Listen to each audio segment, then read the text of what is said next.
ఉమ్మడి మెదక్ జిల్లాలో ఈరోజు ప్రధాన వార్తలు ఈ విధంగా ఉన్నాయి. సిద్దిపేట జిల్లా వార్తలు వచ్చేసరికి దుబ్బాకలో యూరియా కొరత యథావిధిగా కొనసాగుతుంది. ఈరోజు కూడా పెద్ద ఎత్తున రైతులు యూరియా కోసం అటు ఆగ్రో కేంద్రం వద్ద, పిఎస్సిఎస్ కేంద్రం వద్ద బారులు తీరి నిలబడ్డటువంటి పరిస్థితి నెలకొన్నది.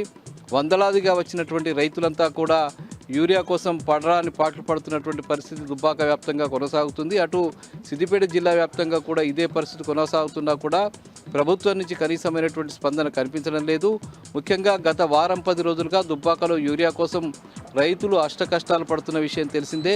ఇప్పటికైనా ప్రభుత్వం స్పందించి రైతులకు అవసరమైనటువంటి యూరియాని సప్లై చేయాలని చెప్పి పెద్ద ఎత్తున రైతులంతా డిమాండ్ చేస్తున్న పరిస్థితి నెలకొన్నది. ముఖ్యంగా ఈ సందర్భంగా ఎమ్మెల్యే కొత్త ప్రభాకర్ రెడ్డి మాట్లాడుతూ రైతులకు యూరియాను కూడా సప్లై చేయనటువంటి దుస్థితిలో ప్రభుత్వం ఉందని, ఇంతకంటే దారుణమైన పరిస్థితి ఉండదని చెప్పి ఈ సందర్భంగా అన్నారు.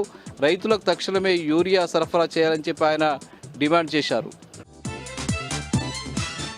ఇక సిద్దిపేటలో ఈరోజు గద్దర్ వర్ధంతిని పెద్ద ఎత్తున నిర్వహించారు. ప్రజా సంఘాల ఆధ్వర్యంలో జరిగినటువంటి ఈ కార్యక్రమంలో వివిధ ప్రజా సంఘాల ప్రతినిధులు, సిద్దిపేట మున్సిపల్ మాజీ chairman Kadaverugu Rajanarsu, vice chairman కనకరాజుతో పాటు పలువురు ప్రజా సంఘాల నాయకులు పాల్గొన్నారు. ఈ సందర్భంగా పొన్నాల సమీపంలోని వై జంక్షన్లో గద్దర్ విగ్రహ ఏర్పాటుకు వాళ్ళు శంకుస్థాపన కూడా చేశారు. కొద్ది రోజుల్లోనే సిద్దిపేటలో గద్దర్ విగ్రహాన్ని ఏర్పాటు చేస్తామని చెప్పి ఈ సందర్భంగా ప్రజా సంఘాల నాయకులు స్పష్టం చేశారు. ప్రొఫెసర్ జయశంకర్ జయంతి సందర్భంగా ఈరోజు పెద్ద ఎత్తున సిద్దిపేట వ్యాప్తంగా ఉత్సవాలు జరిగాయి. జయశంకర్ విగ్రహానికి పూలమాలలు వేసి ఆయనకు ఘనంగా నివాళులర్పించారు. తన జీవితాంతం తెలంగాణ కోసం పరితపించినటువంటి జయశంకర్ ఖ్యాతి తెలంగాణ రాష్ట్రం ఉన్నంత వరకు ఉంటుందని చెప్పి ఈ సందర్భంగా వివిధ సంఘాలకు సంబంధించిన నాయకులు, అట్లాగే బీఆర్ఎస్ పార్టీకి సంబంధించిన మాజీ మున్సిపల్ చైర్మన్ రాజనర్సు అన్నారు. వివిధ పార్టీలకు సంబంధించిన నాయకులు కూడా ఈరోజు జయశంకర్ విగ్రహానికి పూలమాలలు వేసి ఘనంగా నివాళులర్పించారు. ఇక దుబ్బాకలో ఈరోజు మాజీ ఎమ్మెల్యే సోలిపేట రామలింగారెడ్డి 5వ వర్ధంతి పెద్ద ఎత్తున నిర్వహించారు. అక్కడ చిట్టాపూర్ సమీపంలో ఉన్నటువంటి రామలింగారెడ్డి విగ్రహం వద్ద వెళ్లి నివాళులర్పించారు. ఈ సందర్భంగా స్థానిక ఎమ్మెల్యే కొత్త ప్రభాకర్ రెడ్డి, రామలింగారెడ్డి కుటుంబ సభ్యులు, బీఆర్ఎస్ పార్టీ నాయకులు పెద్ద ఎత్తున రామలింగారెడ్డి సేవని కొనియాడారు. అట్లాగే ఆయన దుబ్బాక నియోజకవర్గానికి చేసినటువంటి అభివృద్ధి కార్యక్రమాలను ఈ సందర్భంగా నెమరు వేసుకున్నారు.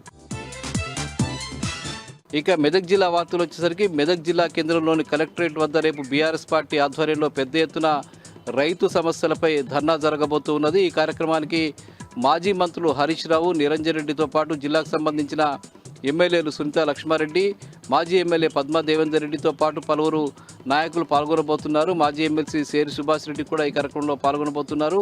భారీ ఎత్తున ఈ కార్యక్రమానికి బీఆర్ఎస్ పార్టీ నాయకులు, కార్యకర్తలు తరలిరాబోతున్నారు. ముఖ్యంగా తెలంగాణ రాష్ట్ర ప్రభుత్వము రేవంత్ రెడ్డి రైతుల పట్ల అవలంబిస్తున్నటువంటి సాచివేత ధోరణి, నిర్లక్ష్య వైఖరికి నిరసనగా ఈ ధర్నా కార్యక్రమం జరగబోతున్నది. ముఖ్యంగా రైతులకు ఇస్తామన్నటువంటి బోనస్ ఇవ్వకపోవడము, అట్లాగే రైతు బంధు ఇప్పటికీ ఇవ్వకపోవడము, రైతు భరోసా డబ్బులు కూడా ఇప్పటివరకు చెల్లించకపోవడము, రైతు రుణమాఫీకి సంబంధించిన స్పష్టత లేకపోవడము, ఈ అన్ని విషయాల మీద పెద్ద ఎత్తున ధర్నా కార్యక్రమాన్ని బీఆర్ఎస్ పార్టీ చేపట్టబోతున్నది. జిల్లా వ్యాప్తంగా పెద్ద ఎత్తున బీఆర్ఎస్ పార్టీ నాయకులు, కార్యకర్తలు అక్కడికి తరలిరాబోతున్నారు. ఈ సందర్భంగా రేపు జరిగే కార్యక్రమానికి సంబంధించి స్థానిక మాజీ ఎమ్మెల్యే, బీఆర్ఎస్ పార్టీ జిల్లా అధ్యక్షురాలు పద్మా దేవేంద్ర రెడ్డి ఆధ్వర్యంలో బీఆర్ఎస్ పార్టీ నాయకులు ఏర్పాట్లను పర్యవేక్షించారు. ఇక మెదక్ పట్టణంలో ఈరోజు ప్రొఫెసర్ జయశంకర్ సార్ సంబంధించిన జయంతి ఉత్సవాన్ని బీఆర్ఎస్ పార్టీ నాయకులు, కార్యకర్తలు పెద్ద ఎత్తున నిర్వహించారు. ఘనంగా ఈ కార్యక్రమాన్ని వాళ్ళు నిర్వహించడం జరిగింది. ముఖ్యంగా తెలంగాణ రాష్ట్రం కోసం జయశంకర్ చేసినటువంటి సేవల్ని వాళ్ళు ఈ సందర్భంగా కొనియాడారు.